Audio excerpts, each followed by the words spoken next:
தமிழகத்தில் கடந்த அதிமுக ஆட்சி காலத்தில் 2018-2019 ஆண்டுகளில் பரபரப்பை ஏற்படுத்திய சம்பவங்களில் ஒன்று பொள்ளாச்சி பாலியல் வன்கொடுமை சம்பவம் ஆகும். இளம்பெண்கள், மாணவிகள் என பலரையும் பாலியல் ரீதியாக துன்புறுத்தி வீடியோ எடுத்து மிரட்டப்பட்ட இந்த சம்பவம் தொடர்பாக முதலில் சிபிசிஐடி வழக்கு பதிந்து விசாரித்தது. பின்னர் எதிர்க்கட்சிகளின் வலியுறுத்தலால் அந்த வழக்கு சிபிஐயிடம் ஒப்படைக்கப்பட்டது. இந்த வழக்கில் திருநாவுக்கரசு, சபரிராஜன், சதீஷ், மணிவண்ணன், ஹேரன்பால், பாபு, அருளானந்தம், அருண்குமார் மற்றும் வசந்தகுமார் என மொத்தம் 9 பேர் மீது 13 பிரிவுகளில் வழக்கு பதிவு செய்து கைது செய்தனர். இவர்கள் சேலம் மத்திய சிறையில் அடைக்கப்பட்டுள்ளனர். தமிழகத்தில் 2018 மற்றும் 2019 ஆண்டுகளில் பரபரப்பை ஏற்படுத்திய சம்பவங்களில் ஒன்று பொள்ளாச்சி பாலியல் வன்கொடுமை சம்பவத்தில் இளம்பெண்கள், மாணவிகள் என பலரையும் பாலியல் ரீதியாக துன்புறுத்தி வீடியோ எடுத்து மிரட்டப்பட்ட இந்த சம்பவம் தொடர்பான வழக்கில் அரசு சார்பில் 50 சாட்சிகள், 200 ஆவணங்கள், 40க்கும் மேற்பட்ட மின்னணு தரவுகள் முக்கிய சாட்சியாக இடம்பெற்றுள்ளது. இந்த வழக்கின் விசாரணை கோவை ஒருங்கிணைந்த நீதிமன்ற வளாகத்தில் உள்ள மகளிர் நீதிமன்றத்தில் நடைபெற்று வருகிறது. அதன்படி இந்த வழக்கில் சிபிஐயின் சாட்சி விசாரணைகள் ஏற்கனவே முழுமையாக நிறைவடைந்து விட்டது.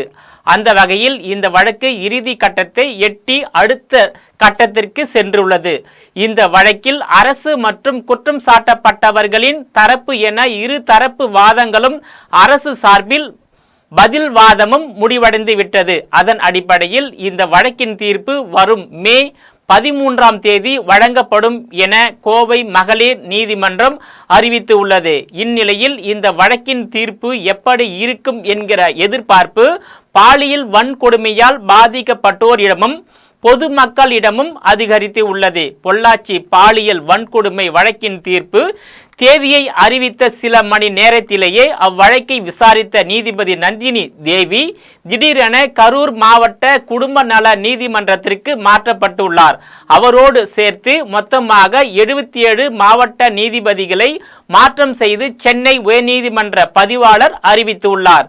அதேபோல் சென்னை போக்சோ நீதிமன்ற நீதிபதி ராஜலட்சுமி விழுப்புரம் மாவட்ட குடும்ப நல நீதிமன்றத்திற்கு மாற்றம் செய்யப்பட்டுள்ளார். பொள்ளாச்சி பாலியல் வன்கொடுமை வழக்கில் மொத்தம் 9 பேர் மீது குற்றம் சாட்டப்பட்டுள்ள நிலையில் அனைவருக்கும் ஒரே மாதிரியான தண்டனையா, குற்றத்திற்கு ஏற்றாற்போல் வெவ்வேறு முறையில் தண்டனை வழங்கப்படுமா, மரண தண்டனையா அல்லது ஆயுள் தண்டனையா என பல்வேறு கோணங்களில் தீர்ப்பு குறித்த கருத்துக்கள் பாதிக்கப்பட்டவர்களிடையே எழுந்துள்ளது. எது எப்படியோ குற்றம் செய்தவர்கள் எந்த வகையிலும் தப்பித்து விடாத வகையில் காவல்துறை அவர்களை கைது செய்து குற்றப்பத்திரிகையை நீதிமன்றத்தில் தாக்கல் செய்வது, குற்றத்திற்கு ஏற்ற தண்டனையை நீதிபதிகள் வழங்குவது ஆகியவற்றின் மூலம் குற்றங்களை தடுக்க முடியும், குற்றங்களை குறைக்க முடியும். குறிப்பாக திமுக ஆட்சியில் தமிழகத்தில் அன்றாடம் நடைபெறும் அநீதி சம்பவங்களை அழித்து நீதியை நிலைநாட்டினால் மட்டுமே பொதுமக்களுக்கு காவல்துறை மீதும் நீதிமன்றத்தின் மீதும் நம்பிக்கை அதிகரிக்கும் என்பது